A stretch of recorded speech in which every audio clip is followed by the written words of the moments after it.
रूठा है तो मना लेंगे, बिगड़ा है तो बना लेंगे। लता मंगेशकर जी का ये गाना सुना होगा आपने भी। तो मकर संक्रांति की ढेरों शुभकामनाएँ आप सभी को। आज मकर संक्रांति है और हमारे हरियाणा में तो ऐसा होता है कि मनाते हैं।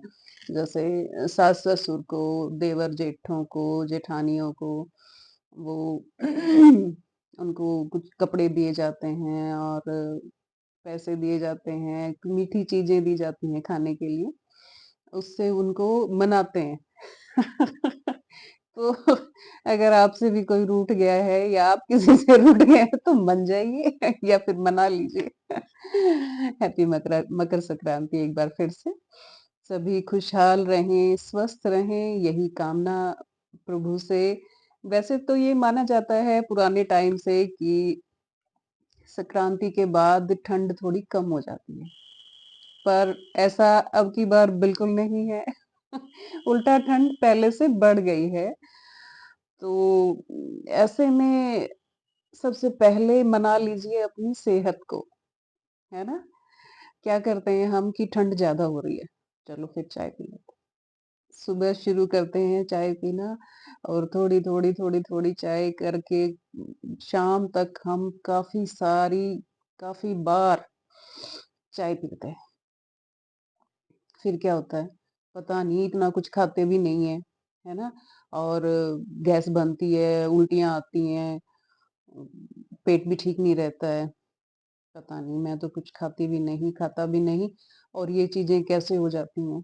तो जो आपको लगता है ना कि हाँ, हमें लगता है कि गरम-गरम चाय पियो तो शरीर को गर्मी मिलती है, ठंड में थोड़ी-सी राहत हमें मिल जाती है, पर ऐसा नहीं है।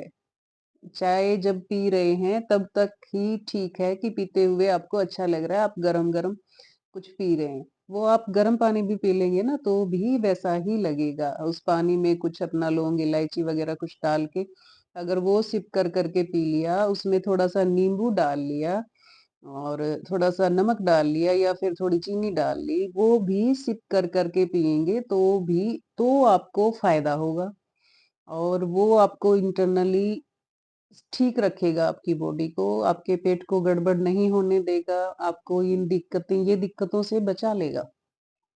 पर जो ये चाय आप बार-बार पीते हो ना, तो एसिड ज़्यादा बन जाता है बॉडी में, फिर एसिडिटी की दिक्कत हो जाती है, वॉमिट वगैरह होती हैं और इस ठंड में जब कुछ हो जाए ना, बीमार हो जाएँ, फीवर हो गया या फिर उल्टियाँ लग गई आपको और या डाइजेशन खराब हो गया तो बड़ा मुश्किल हो जाता है। हॉस्पिटल जाने का कहीं जाने का और अपने आप को ठीक करने का बहुत मुश्किल ये टास्क हो जाता है आपके लिए कि निकलना भी नहीं होता कहीं घर से, बहुत मुश्किल हो जाता है।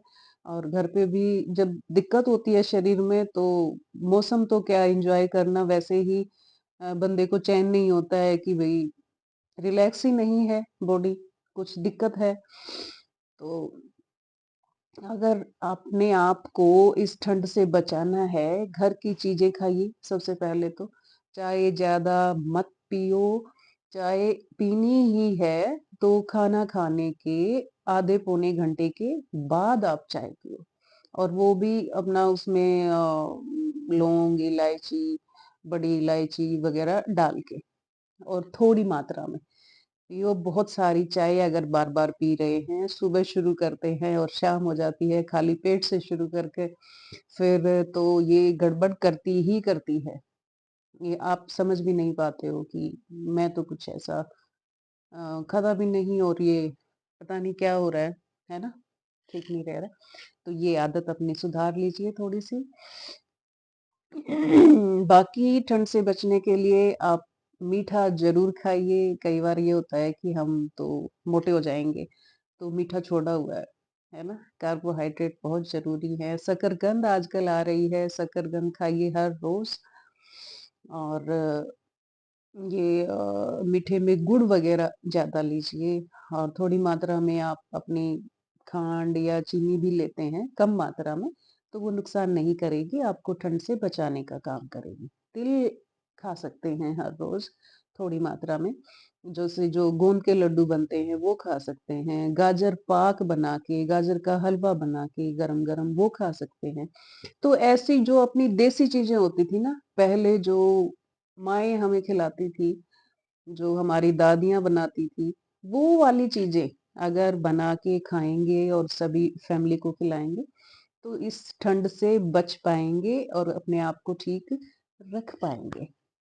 तो ये तो है, ये तो चेंज नहीं करा जा सकता। जो चल रहा है मौसम वो चेंज नहीं करा जा सकता। इस मौसम से कैसे पार पाना है, इस मौसम के चलते भी काम कोई नहीं रुकेगा। सारे काम आपको करने पड़ेंगे, लेडीज़ को घर के भी करने पड़ेंगे, जो वर्किंग हैं उनको बाहर का ऑफ़िस का भी करना पड़ेगा। जेंट्स आप लोग जाते हो, ऑफ़िस जाते हो, जो भी बाहर काम करते हो, तो बाहर निकलना भी होता है, हर एक काम करना होता है। बावजूद इसके सभी चीज़ों के अपने आप को ठीक भी रखना है। तो अपने खाने-पीने पे ध्यान दीजिए। जितना प्राकृतिक चीज़ों से, जितना ओरिजिनल चीज़ों से जुड़े रहेंगे, उतना ही स्वस्थ रहेंगे, अपने आप को खुश रख पाएँगे, अपने आप को ठीक रख पाएँगे। हैप्पी मकर संक्रांति एक बार फिर से। धन्यवाद।